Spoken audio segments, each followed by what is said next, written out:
तीर्थंकर भगवान की, आचार्य भगवान श्री विराग सागर जी महाराज की, आचार्य श्री विशुद्ध सागर जी महाराज की, राष्ट्रपिता आचार्य श्री मिहर सागर जी महाराज की।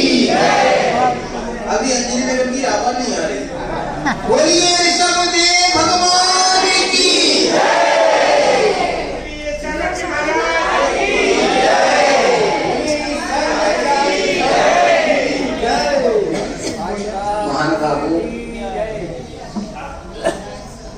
जैसे आपको अपने घर में अपने परिवार में दोबारा मिलने का खुशी होती है, ऐसे ही अंजलि नगर में आकर हम लोगों को खुशी होती है।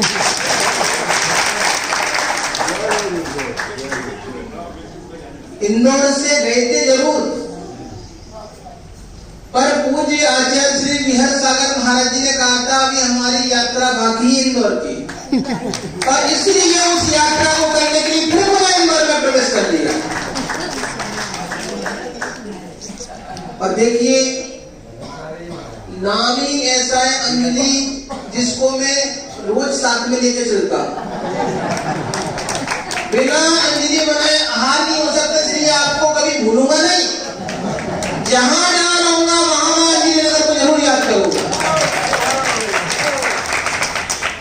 तो ये मत सोचना कि हम लोग कहीं चले गए पर आप लोगों को साथ में लेके जाएंगे, क्योंकि हम घर की संगति तो बहुत बार कर सकते हैं, पर जब गुरुओं की संगति करते हैं तो नियम से हमारे जीवन में परिवर्तन आता है।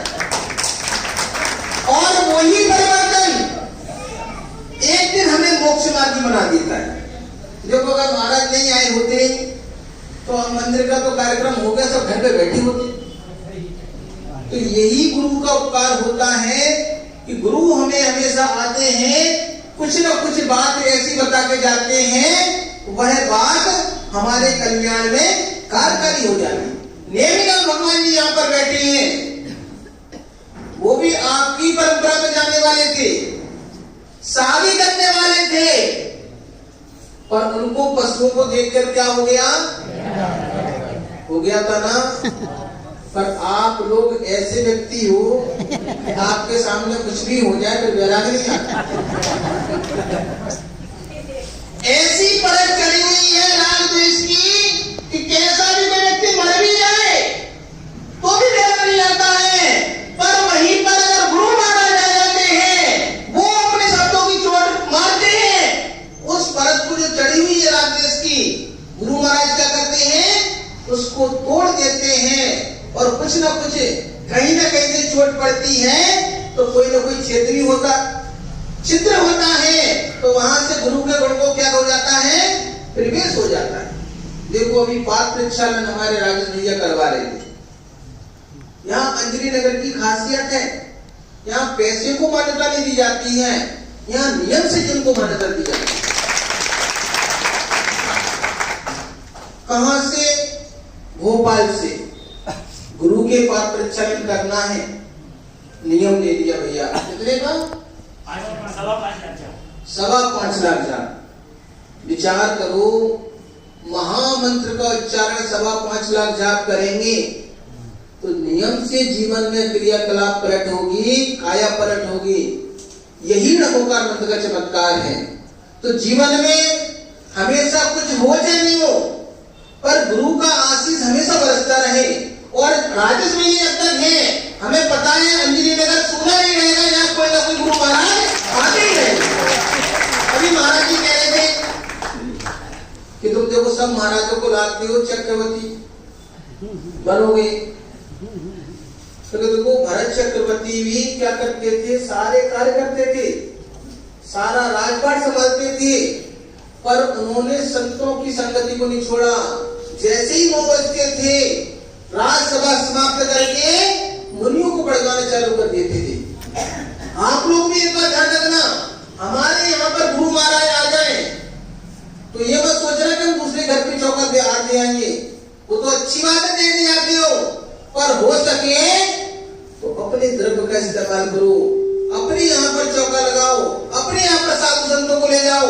फिर देखिए जीवन में कैसा बदलाव होता है। 5 का कोई दान नहीं बताया गया। कितने प्रकार के दान बताए? और पहला दान ऐसा दान है जिसने आहार दान दिया है। आप इतिहास उठाकर देख लो, सांस उठाकर देख लो, भविष्य के वो भगवान बन गए। ऋषभदेव ने आहार दान दिया तो देखो पिछली पर्याय में तो तीर्थंकर बन गए। जब विचार करो वो आहार दे के भगवान बन सकते हैं, तो जब हम अपने घर पे चौका लगाते हैं, श्रद्धा आस्था होती है, पूरा घर आहार देता है, तो क्या हम भगवान भी बन पाएंगे? जरूर बनेंगे महानुभावों। इसलिए संतों का आना उत्तम बात है, और हम उनका प्रदान करते हैं हमारे बच्चे, क्योंकि हम दूसरों घर पे आहार तो दे सकते हैं, अच्छी बात है आप देते हो, पर आपके बच्चे नहीं देते। और जब घर पे चौका लगता है तो पूरा परिवार गुरु के चरणों में विराजमान होता है, आहार दान देता है, उसका पुण्य लाभ होता है। तो इसलिए जीवन में ध्यान रखना, साधु संत आए तो घर घर में क्या होना चाहिए? ऐसा नहीं कि तू लगा ले, मैं नहीं, तू लगा ले।